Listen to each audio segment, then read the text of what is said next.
Yeah, welcome back to the YouTube channel Malawan Cameras. Leo ni true date ndi pa 3 April 2026. Ndikuti yankhondo ndikuti mpama ndi masiku kwana 30 jana 34. Chabwino. Talowa mwezi wa number 2 mwa nkhondo tsopano. Point yoyambirira ndimafuna ndikuwuzeni kuti nkhondo iyi kumene kupita kuopsa. Iwalani za Trump zomati makuti titiri komano kumene kupita kuopsa chifukwa it's getting out of hands. You understand? It's getting out of hands. Zifika poti is uncontrollable. Paiba samana ngabanga control tsogoloko pazimene zikuchitikazi. Here's why. Ichi ndi chifukwa chake. Choyambirira inu example ka simple.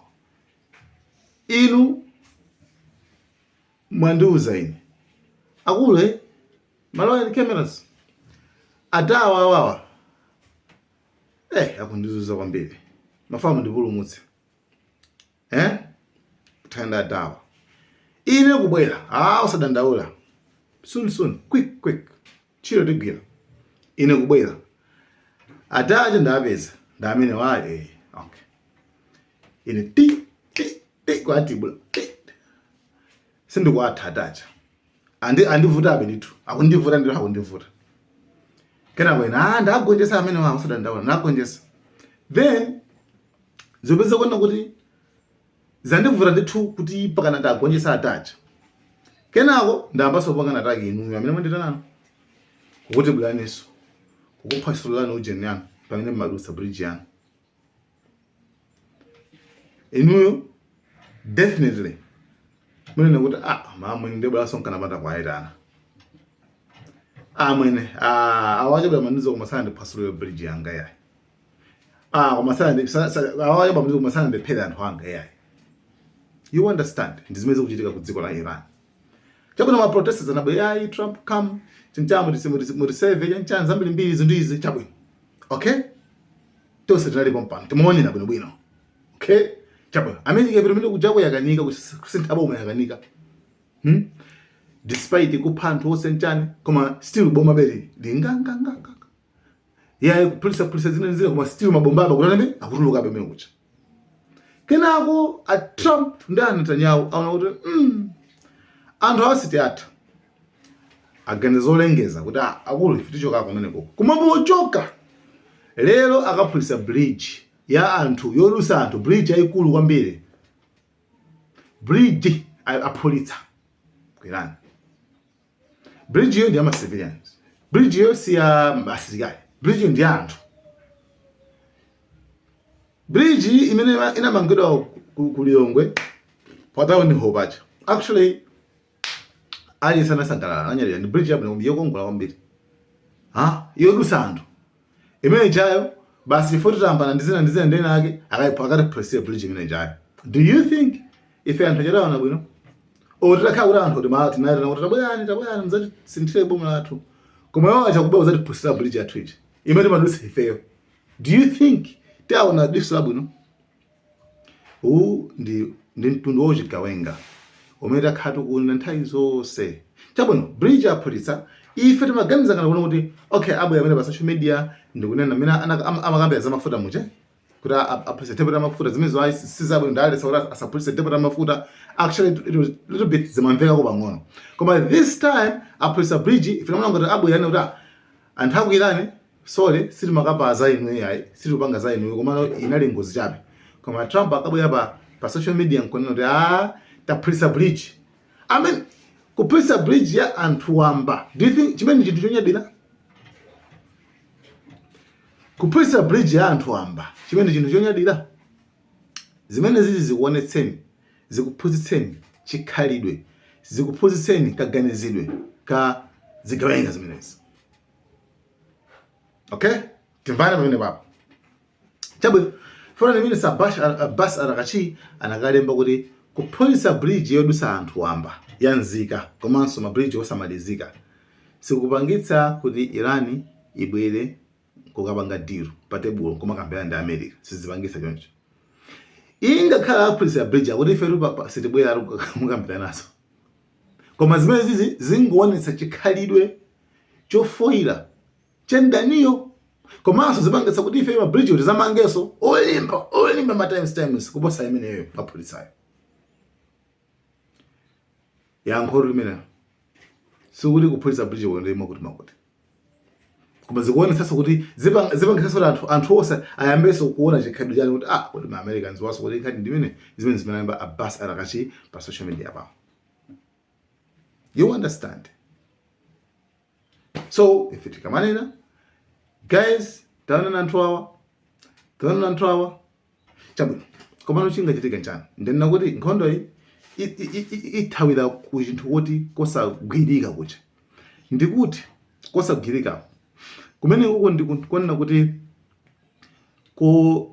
kumene maamulo a dziko lapansi chabwino patasakugwira ntchito koma sakugwira ntchito kwambiri kusogolo kuno ali azipanga zake chifukwa kuyambisa ndani ndi amene wawa. So tinene pano kuona kuti bridge yaphulitsidwa nanga Iran ipanga chani chabwino IRGC yarulutsa video yanena kuti inu ma Americans chilichonse chanu sichili kwa ife chingabisika yayi tikudziwa chilichonse chanu. So mudikire kai pang'ono muona zimene ngapange. Okay, so ku UAE Abu Dhabi kuli AI data center jayo data center yake akumanga ku Abu Dhabi and the 50 billion anthu amene akumanga zimene zizi pali maiko awiri pali maiko agwirizana maiko atatu. Okay, koma mkatimo muli America muliso Japan kati mwakemo America ndi Japan anthu amene asonkha ndalama zilizo zimene zonse kuti chimene chimangidwe that AI data center ndiyo kuongola ku UAE ndiyo kuongola kwambiri. So chinthu silinamalize kwene achipanga announce chaka chinochi kuti hey palo ndalama zambiri IRGC yauza kwanza kuti ichichi ndi target dikirani kaye simuli ndi ma investment amene osali safe simamba pulisa imagine ma bridge ndi ma energy plants ma power plants chabwino osadandaula. So zambiri zimene zikumapulitsidwa ngati maiko amene wakuma region zimakhaza kuti ma Americans ali muli mashare awo muri ndi ndalama zawo. So ena akumakhala nguvula za eni mini kona kuti izi zipangitsa kona kuti even anthu ayambeso kuopa kupanga invest limodzi ndi ma Americans ku region kumene kuko kuti amene tipereke ndalama tipereke mashare kuti tipange chinthu chimodzi ndi ma Americans pati ma Americans zinthu zawo zimagomolidwa nde akagomola zawo ifeso zatuzanizo zitiluzira pati pompacha. So anthu ambiri ayamba kuopa kupanga invest pamodzi ndi ma Americans. So auza kuti osadandaula ife sili kusalenda silipanga deal koma timenyana nkhondo mpaka na kumapeto.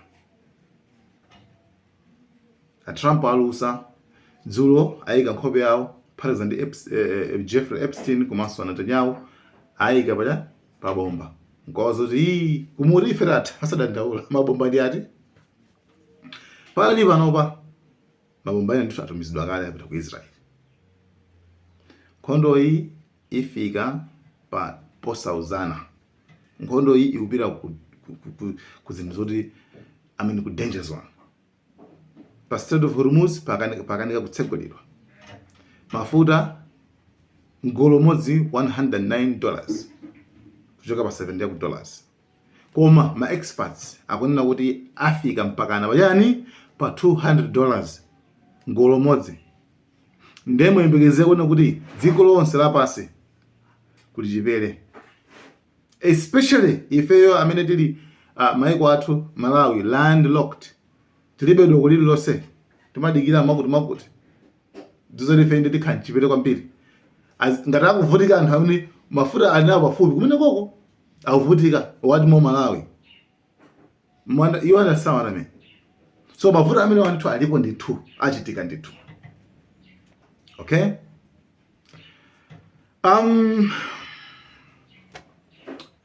kumbali ina imene timafuna tikambirane pano ndinkhani kukhuzana ndi pa Strait of Hormuz pomwepa. UK ili ndi yamba campaign yotenga maiko kuti atsegule pa Strait of Hormuz.